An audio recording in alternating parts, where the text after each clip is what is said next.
Saludos, estimados estudiantes, bienvenidos a un enfoque más de ese maravilloso mundo de las ciencias naturales. En esta oportunidad vamos a tratar el tema de la estructura trófica. Como contenidos tenemos relaciones tróficas en los ecosistemas, niveles tróficos, productividad primaria, bruta y neta, la eficiencia ecológica. Bienvenidos. Cuando interpretamos las relaciones tróficas en los ecosistemas, hablamos sobre el conjunto de individuos que habitan en el mismo para cumplir funciones específicas, es decir, mantener el flujo de energía y sobre todo la materia. La materia no vendría a ser nada más y nada menos que nosotros mismos, ¿sí? Mantener la supervivencia de nosotros como individuos y posteriormente nuestra futura descendencia. Es por ello que existen niveles tróficos que cada individuo se va a adaptar para poder llevar a cabo diferentes acciones cotidianas, en el caso de todos, absolutamente todos los individuos vivos. En ese caso tenemos primer nivel, productores; segundo nivel, consumidores primarios; tercer nivel, trófico, consumidores secundarios; y cuarto nivel, consumidores terciarios. Mediante la gráfica que se va a contemplar y se va a explicar a continuación, se determina. En el primer nivel trófico podemos encontrar nosotros a los grupos de los organismos que se alimentan autótrofamente, es decir, que mediante el proceso fotosintético almacenan energía, ¿sí? Y sustancias necesarias para que los demás grupos de seres vivos también puedan cumplir con ese proceso. Es decir, plantas, bacterias, cianobacterias están en el primer grupo, que son los primarios, ¿sí?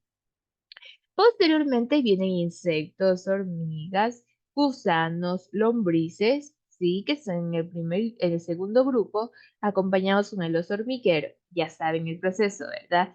El insecto come el fruto o las hojas de las plantas o árboles, pero ¿quién se lo va a comer al insecto? Obviamente el oso hormiguero. Eso es una opción natural, sí, que tiene cada uno de los individuos. Pero ¿qué pasa con el colibrí? ¿Qué pasa con el colibrí? El colibrí no puede alimentarse del oso hormiguero, obviamente, porque no cumple la funcionalidad, ¿verdad? El proceso tiene que ser un animal más grande que él.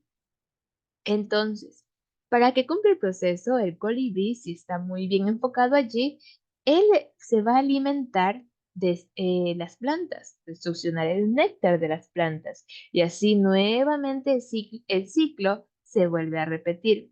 La serpiente puede alimentarse de todos los dos grupos anteriores, tanto de plantas cianobacterias o bacterias, y también de los insectos hormigueros y, ¿por qué no?, de los pájaros o el grupo de las aves pertenecientes. Y una rana, un anfibio, en este caso no va a poder comerse una culebra, ¿sí?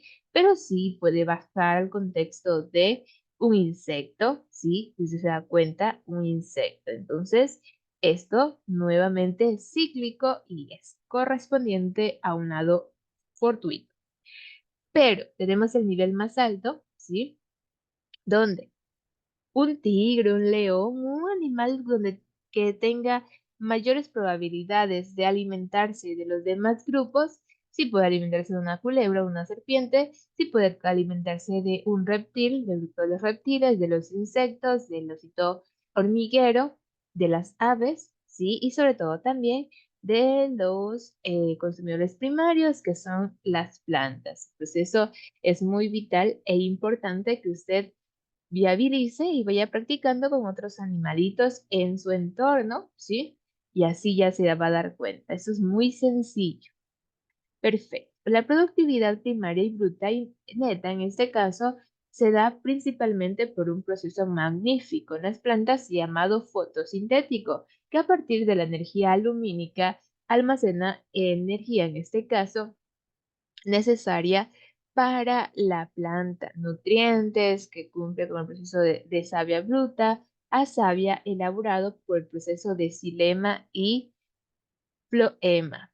De esa manera se genera. Los rayos del sol caen directamente a las hojas de la planta, generando lo que es almacenamiento del sistema de glucosa, ¿sí? Obviamente, no solamente de la energía solar va a vivir una planta, sino también de los compuestos que tiene almacenado las sustancias del agua, el oxígeno, el dióxido de carbono, ¿sí? Entonces, las plantas cumplen con este maravilloso enfoque. Pero sí, precisamente de la eficiencia ecológica se desarrolla que es allí donde el ecosistema será mayor mientras menor sea la pérdida de energía. ¿Qué quiere decir eso? Que mientras más organismos vivos exista en el mundo, menos será la pérdida de energía, porque parcialmente va a existir mayor contribución. Recordemos que no solamente los animales existe el proceso de predación, sino también el proceso de adaptabilidad y equilibrio en el ecosistema. Aquí tenemos la gráfica para poderlo entender mejor, el aprovechamiento de la energía lumínica. Por ejemplo, ¿quiénes se pueden alimentar mejor de aquello? Los organismos que son autótrofos, ¿sí? Pero si un ratón, obviamente, va a adquirir la mitad del proceso, ¿sí? Una serpiente, ¿sí? Tampoco no le va a gustar mucho sol y no va a poder tener un equilibrio correcto. Las aves, porque ellos tienen que volar y obviamente les va a perturbar la energía lumínica. Eso ha sido todo por la clase del día de hoy. Les deseo muchos éxitos y continuemos en ese maravilloso proceso de aprendizaje. Conmigo será hasta una nueva oportunidad.